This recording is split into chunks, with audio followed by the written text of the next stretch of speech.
Finance Conversations.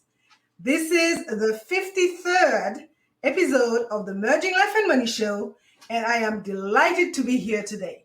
For those of you who do not know me, I am your host, Marie-Jo César. I help professional women bridge the gap between life and money by teaching them the relevant financial skills and knowledge they need to take control of their money, manage their finances, and understand that they can live their best life with the money they have. Thank you for joining in today. If you are watching the replay, make sure to type #replay in the chat and leave me some comments and questions. Welcome, welcome, and welcome. I come to you live every Thursday at 5 p.m. Pacific Standard Time to share valuable information on how to achieve financial wellness and live your life with means and meaning. Today, my special guest, Lori Parker, will be talking about real estate investing and how to go about it. So Lori Parker is a team lead and managing broker for the Epic Home team at EXP in Washington State. She has 24 years in the real estate industry. She has owned 6 real estate brokerages, and in the past 24 years, she has been licensed in 4 states, and she trained and guided more than 600 brokers. This has been an extraordinary life journey so far. Lori comes from a real estate family. She knows just about everything about lending, building, flipping, remodeling, and listing and buying houses. Personally, she has owned in excess of 300 properties, including multifamily homes, single-family homes, resort, and commercial buildings. Lori also loves to train. She loves to coach and share her knowledge with others. When off the clock, Lori enjoys spending time with her 5 kids, her husband, Tyler, and their many, many pets. And of course, the rest of the family and her friends. Welcome, Lori, to the Merging Life and Money Show. And welcome, followers and listeners. Thank you for joining in today. So grab a pen and a notebook, as you might want to take some notes to discuss them further with family members, friend, colleague, etc. Because it is about sharing values that could benefit others.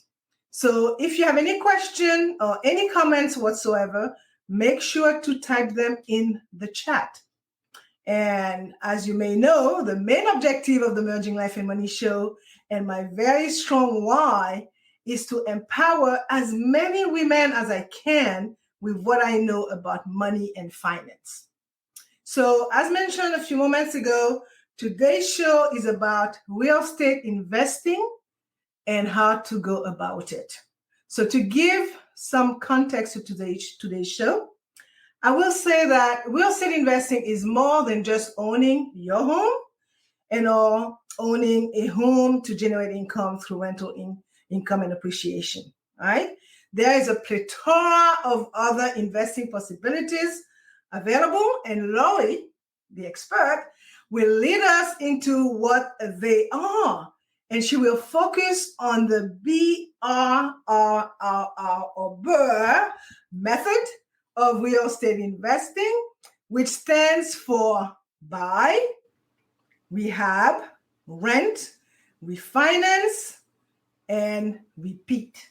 So Lori, my understanding is that the Brrrr method is different from the traditional investment property strategy. Please tell us more about it. So the big difference between the Brrrr method, which is a newer investment strategy, and traditional investing is usually you would save up all 20% to purchase a rent-ready home or with renters already in it, and then you would keep that for 30 years with them paying the mortgage and pay it off. Where with the Brrrr method, it's basically a way to create more income producing properties by putting in some effort. And that's through the rehab and the refinance. Okay. So clearly you must buy the property first, right? Not just a property, but a distressed one, right? So what is, sorry? Oh, I was going to say distressed sometimes can mean a couple of different things. Yeah, that's what I was going to ask you. What does it mean in that context? Yeah. Yeah. So you want something that has improvement ability, that it's going to improve the value. So you want to be purchasing in an area that most of the other homes are already rehabbed, because you don't want to be the first home in an area to rehab, because that doesn't always mean that you're going to get all the money you put in out of the property.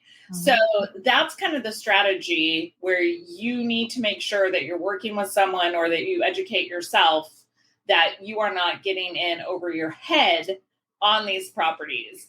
That's what I've seen a lot of people do. They think they're going to get into flipping, and then they end up keeping the house as a rental. And that's kind of, I think, how this whole strategy started. Mm-hmm. Was people had put so much money into the flip, they didn't really know how to get out because they couldn't sell it for enough. So by renting it, they were able to create income and pull out some of the money through the refinance mm-hmm. that they had put in. So am I right to say that that distressed property that you are looking at to turn into some kind of an income mm-hmm. May come with a significant amount of risks? Yes. Mm-hmm. Having been involved in flipping for now over 15, maybe even more than 15 years. Mm-hmm. It wasn't even called flipping when I got involved. It was, this house needs a kitchen remodel and some work. Well, one of the problems is figuring out what needs to be done to sell it for the most, or in this case, increase the longevity so you aren't pouring money into your rentals. Right. So you want to make sure it has roof, foundation, things. You want to make sure structurally it's a sound property. Right. And you really want something that just needs cosmetic mm-hmm. updates.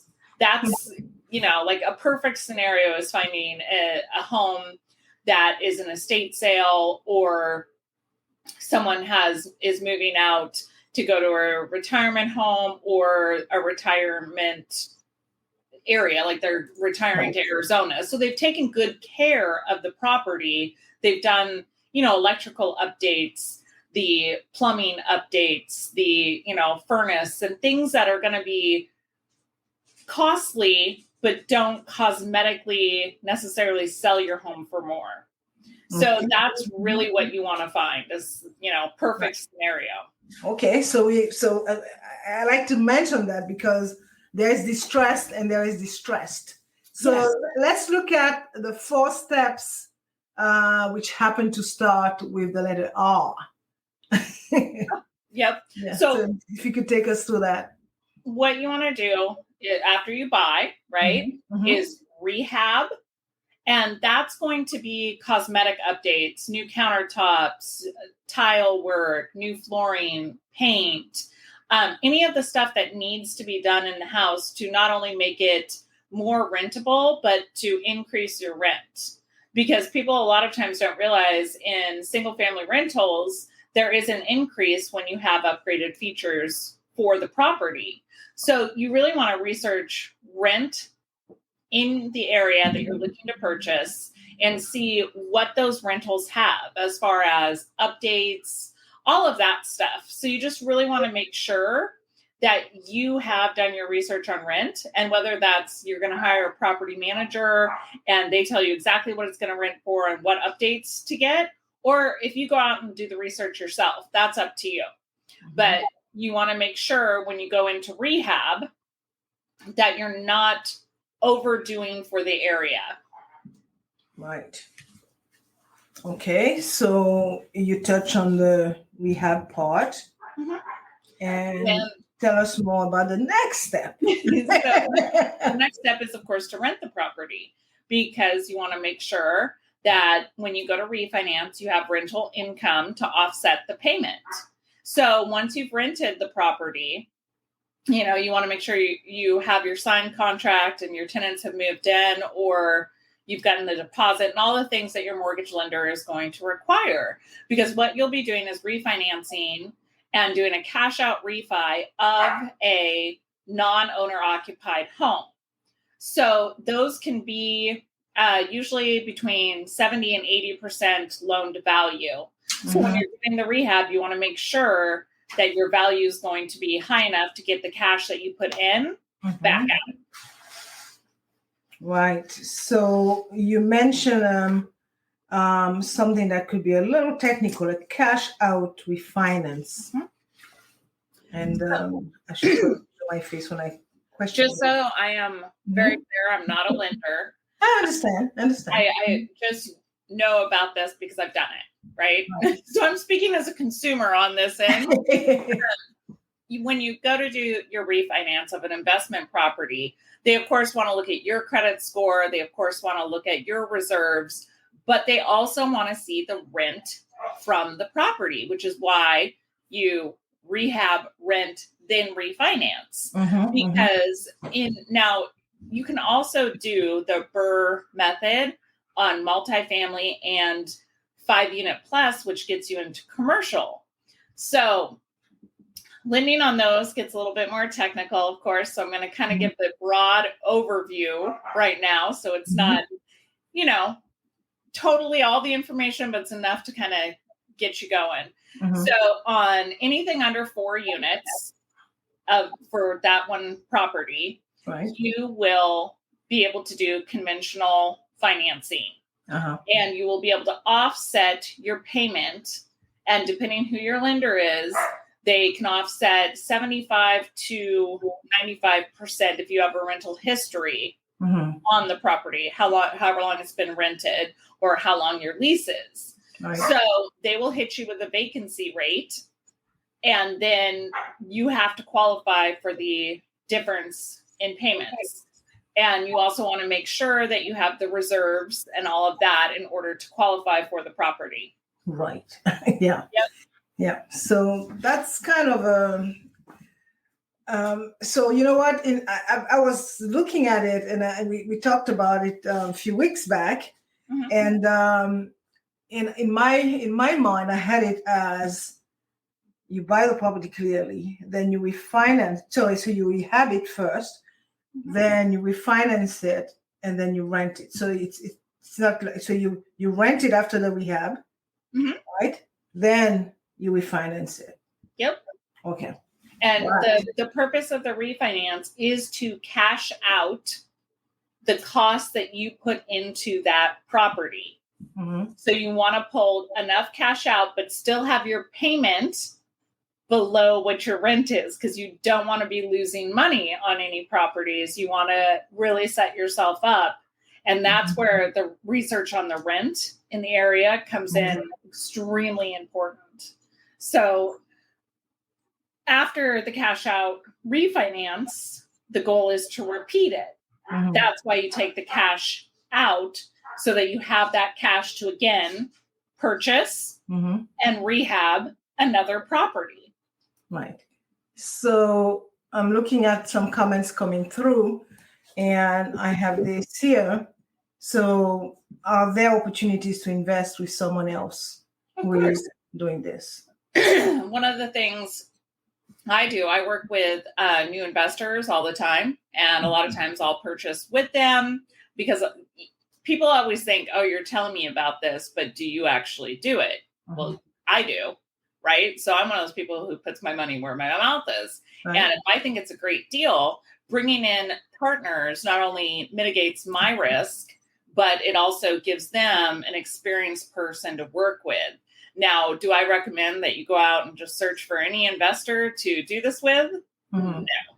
You want to make sure you're working with a trusted group of investors and people that have done this before, have the knowledge, have the contractors, have the contacts, understand the rents, understand the areas in which you're purchasing. So all of those things are very key pieces to this. Mm-hmm. So I want you to take a look at another question before we move on. During the last pandemic, a lot of landlords got stuck with tenants who did not pay rent. Mm-hmm. So how can you protect yourself against this? I can't really speak to how to protect yourself against a pandemic per se, because I don't think we've really, in my lifetime, we've never had anything like that before. Correct. One of the ways that myself and other investors protected themselves against losing all the rental income was helping our tenants find rental assistance, also applying for PPP loans. So there were ways to mitigate your risk so that you were not as hard hit as some people were. And a lot of people just didn't know the resources to reach out to in order to get help.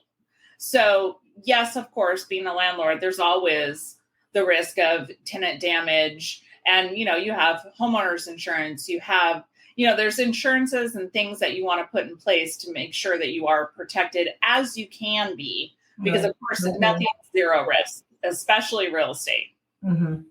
Totally.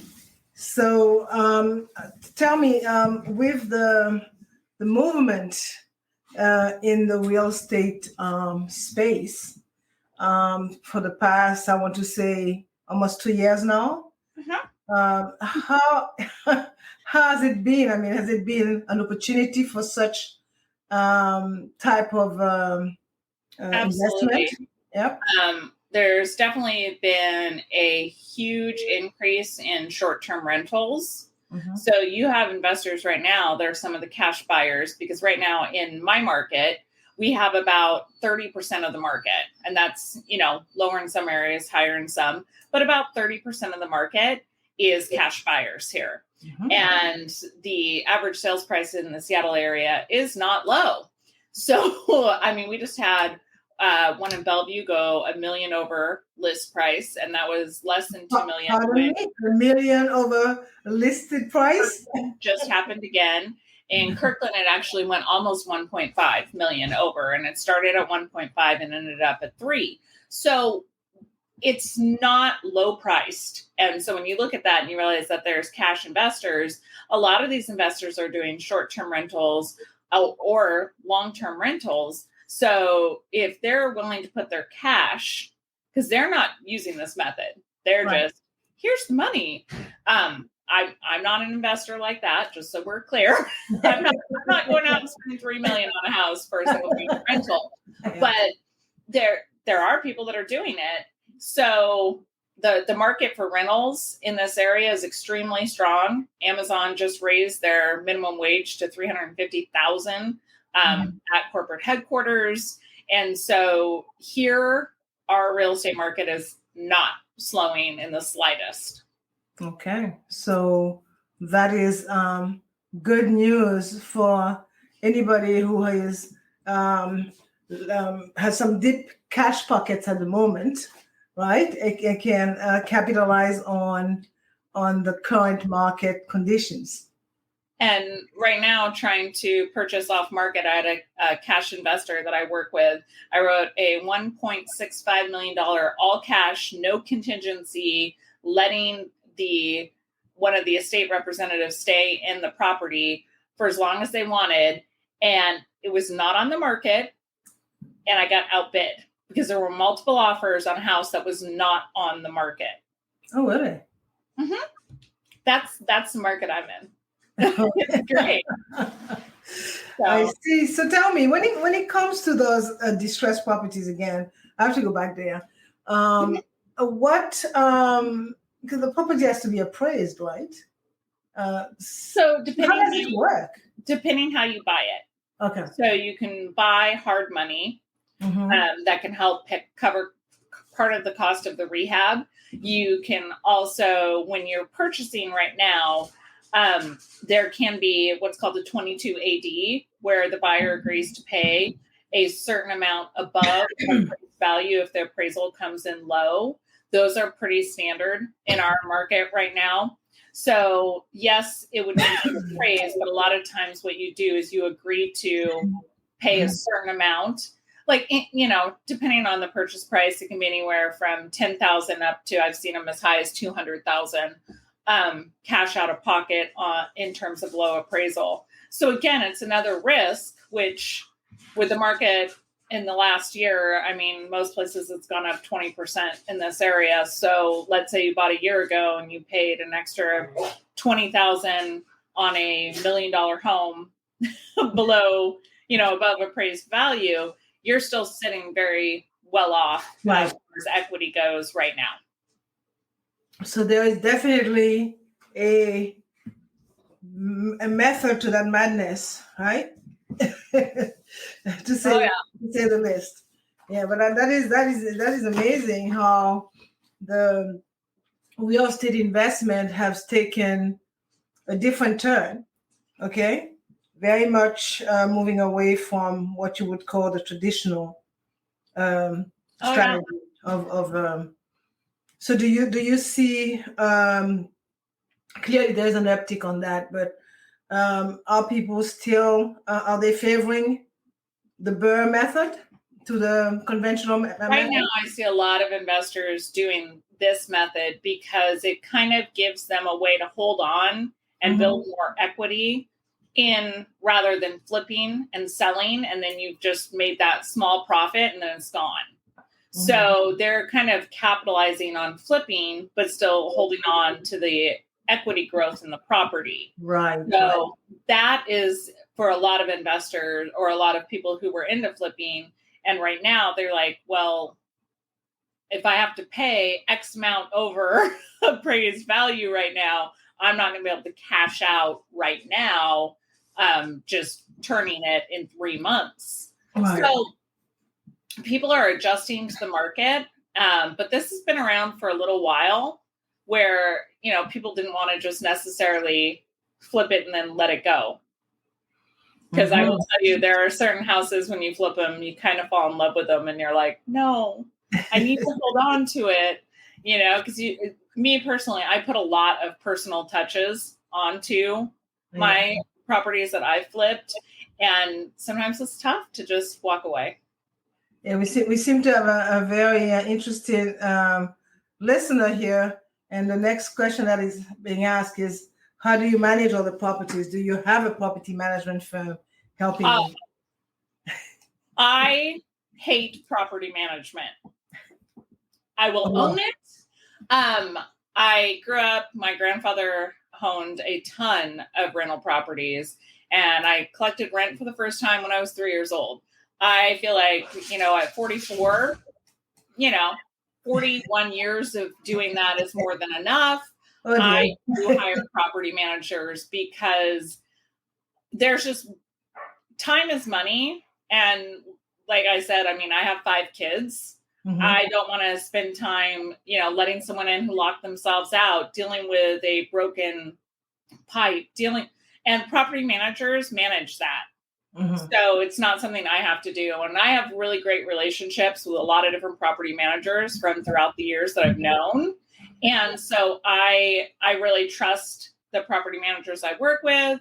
I get a really reasonable rate. I don't personally manage my own properties. Probably not the response most people wanted to hear or expected, but sorry, I'm not going to lie. I hate property management. So I can totally understand that. But that is... But it's not to say people can't. They can manage their own because some people are great at that. Right. Yeah, but you have to have a very, very sound and reliable network. And you have to be very flexible and very available because, you know, you're renting, you're collecting the rent. And so you want to keep your tenants satisfied, right? And I like to travel.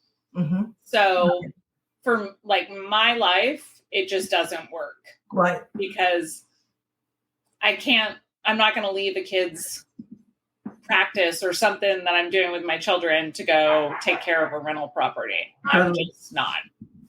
Totally. I totally understand that. So before we close the show, could you tell me, Lori, what do you see as the pros and the cons of the Brrrr investing method? So I will give you just my point blank honest opinion on it. Pros, you're holding on to the equity growth of the properties that you have rehabbed.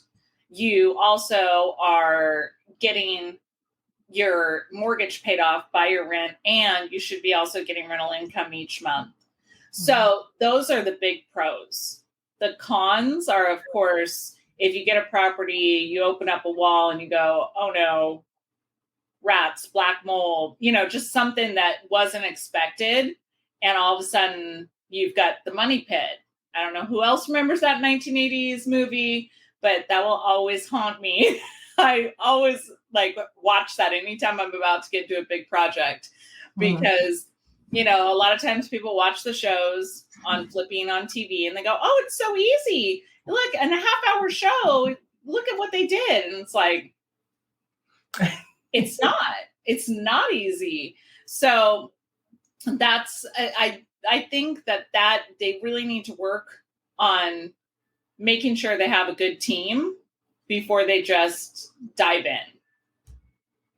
Yeah. So you got one last question we're going to take before we move on. So don't you risk timing if you hit the top of the bubble?